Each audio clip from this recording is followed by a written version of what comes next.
सैनी के शपथ के साथ आई बड़ी खबर। हरियाणा में फिर से होंगे चुनाव। हरियाणा चुनाव की धांधली का मामला सुप्रीम कोर्ट पहुंचा। चंडीगढ़ मेयर चुनाव की तरफ हरियाणा में भी बदलेगी सरकार। 20 सीटों पर हुआ था खेल, उन पर फिर होगी वोटिंग। हरियाणा में नायब सिंह सैनी की सरकार बनाते ही उनकी मुसीबत बढ़ाने वाली खबर सामने आ गई है। सैनी की सरकार बनते ही बीजेपी के पास जो बहुमत था वो उसके हाथ से फिसलता दिखाई दे रहा है।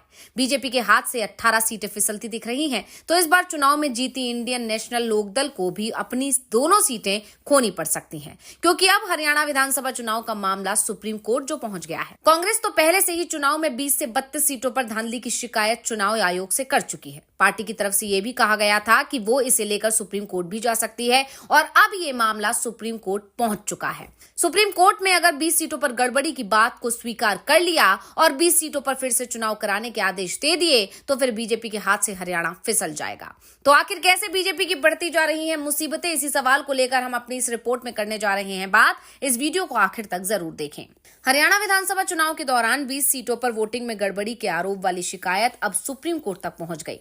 कोर्ट में एक याचिका दायर की गई है जिसमें कहा गया है कि चुनाव के दौरान इलेक्ट्रॉनिक वोटिंग मशीन यानी कि ईवीएम में छेड़छाड़ हुई। इसकी जांच के आदेश भारत निर्वाचन आयोग को दिए जाएंगे। साथ ही याचिका में यह भी कहा गया है कि कांग्रेस पार्टी ने भी चुनाव में गड़बड़ी की शिकायत ईसीआई से की थी, लेकिन उनमें कोई कार्रवाई नहीं हुई है। याचिकाकर्ता ने उन 20 सीटों पर दोबारा चुनाव कराने की मांग की है जिनकी शिकायत कांग्रेस ने चुनाव आयोग से की है। ईवीएम में गड़बड़ी को लेकर कांग्रेस भी सवाल उठा चुकी है। हालांकि चुनाव आयोग के chief election commissioner Rajiv Kumar कह चुके हैं कि ईवीएम बिल्कुल सुरक्षित हैं। उनके नतीजे एकदम सही हैं, इनमें गड़बड़ी की कोई गुंजाइश ही नहीं है।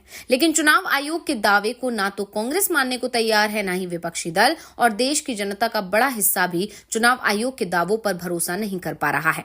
पिछले दिनों एक सर्वे भी इसे लेकर सामने आया था जिसमें कहा गया था कि चुनाव आयोग की विश्वसनीयता पहले की तुलना में कम हुई है।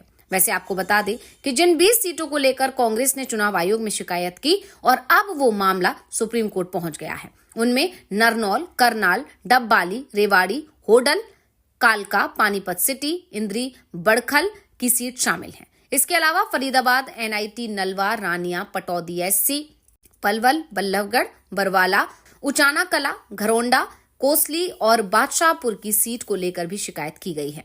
तो अब इन सीटों का मामला सुप्रीम कोर्ट भी पहुंच गया है। याचिकाकर्ता ने भारत के चुनाव आयोग को फॉर्म 17C के साथ सभी 3 मतदाता डेटा प्रकाशित करने और ईवीएम मशीनों और चुनाव प्रमाण पत्रों की घोषणा को संग्रहित करने का निर्देश देने की भी मांग की। याचिकाकर्ताओं ने कहा कि उन्होंने ये जनहित याचिका भारतीय संविधान के अनुच्छेद 32 के तहत दायर की है ताकि ये सुनिश्चित किया जा सके कि चुनावी अनियमितताओं के कारण लोकतांत्रिक प्रक्रिया बाधित न हो और स्वतंत्र एवं निष्पक्ष चुनाव तथा कानून का शासन सुनिश्चित हो सके। प्रिया मिश्रा और विकास बंसल ने सुप्रीम कोर्ट में ईवीएम की कथित गड़बड़ी को लेकर याचिका डाली है। एडवोकेट नरेंद्र मिश्रा के जरिए दी गई याचिका में कहा गया है कि ईसीआई ने ईवीएम के जरिए से हरियाणा में चुनाव कराए हैं और उसी के आधार पर रिजल्ट भी घोषित किए हैं। जब काउंटिंग हुई तो कुछ ईवीएम 99% बैटरी क्षमता पर काम कर रही थी, जबकि कुछ ईवीएम 60 से 70 और 80% से कम बैटरी क्षमता पर काम कर रही थी।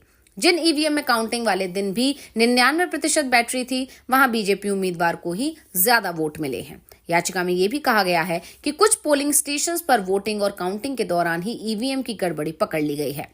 मौके पर मौजूद कांग्रेस नेताओं और कार्यकर्ताओं ने ईवीएम की गड़बड़ी को वहां मौजूद चुनाव अधिकारी को बताया भी था, लेकिन कांग्रेस के लोग ज्यादा नहीं थे, इसलिए उनकी सुनवाई नहीं हुई। याचिकाकर्ता ने मांग की है कि हरियाणा की जिन 20 विधानसभा सीटों पर ईवीएम में गड़बड़ी की संभावना है, उन सीटों पर दोबारा चुनाव कराए जाएं। इसके साथ ही वोटिंग प्रतिशत को लेकर भी सवाल खड़े किए गए। काउंटिंग के एक दिन पहले तक वोटिंग प्रतिशत बदलते रहे, जिससे निष्पक्ष चुनाव पर सवाल उठ रहे हैं। अब आपको पहले हम हरियाणा चुनाव के नतीजों के बारे में बताते हैं। तो आपको बता दें कि राज्य में 90 सीटें हैं। 90 सदस्यों वाली हरियाणा विधानसभा चुनाव में बहुमत का आंकड़ा 46 पर बनता है। बीजेपी ने 48 सीटों पर जीत हासिल की है, यानी बहुमत से 2 सीट बीजेपी के पास ज्यादा है। और अगर अब 20 सीटों पर फिर से वोटिंग होती है, यानी चुनाव रद्द हो जाता है 20 सीटों पर, तो बीजेपी के विधायकों की संख्या रह जाएगी मात्र 30, क्योंकि जिन 20 सीटों की शिकायत की गई है उनमें से 18 पर बीजेपी का ही कब्जा हुआ है। जाहिर सी बात है कि 20 सीटों का नतीजा रद्द होता है तो विधानसभा के सदस्यों की संख्या 70 रह जाएगी। इसके लिए बहुमत भी 36 का होगा और बीजेपी बहुमत से 6 सीटें पीछे छूट जाएगी। दूसरी तरफ कांग्रेस है और कांग्रेस को चुनाव में 37 सीटों पर जीत मिली। यानी बहुमत से उसके पास एक सीट ज्यादा होगी और फिर वो सरकार भी बना सकती है। तो INLD जिसे 2 सीटें मिली हैं वो शून्य पर आ जाएगी, जबकि अन्य के हिस्से में 3 सीटें बनी रहेंगी। वैसे चुनाव आयोग ने जब महाराष्ट्र और झारखंड विधानसभा चुनाव का ऐलान किया था तो उस समय भी ये सवाल मुख्य चुनाव आयुक्त राजीव कुमार से किया गया था कि जो आरोप लग रहे हैं उसको लेकर आपका क्या कहना है या फिर ये आरोप क्यों लग रहे हैं। लेकिन उन्होंने साफ कह दिया था कि ईवीएम में किसी तरह की गड़बड़ी नहीं होती है। आयोग ने यह भी कहा था कि ईवीएम में एक प्रावधान है कि मशीनों को कम वोल्टेज की आवश्यकता होती है। कमीशनिंग के बाद जब मॉक पोल होता है तो शुरू में 99% बैटरी दिखती है।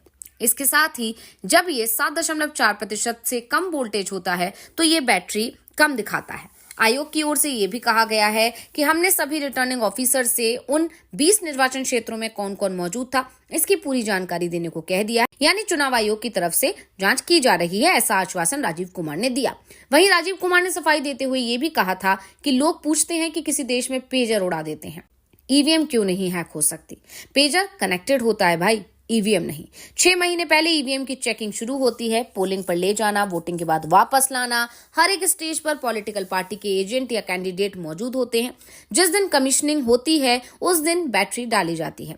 वोटिंग से 5-6 दिन पहले कमीशनिंग होती है। इस दिन सिंबल डाले जाते हैं और बैटरी डाली जाती है। बैटरी पर भी एजेंट के दस्तखत डाले जाते हैं।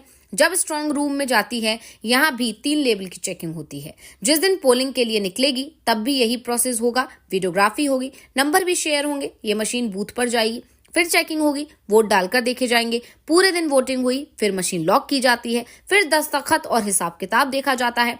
तो ECI चीफ ने कह दिया कि इसे लेकर 20 शिकायतें आई हैं, हम हर सवाल का फैक्चुअल जवाब देंगे, जल्दी देंगे।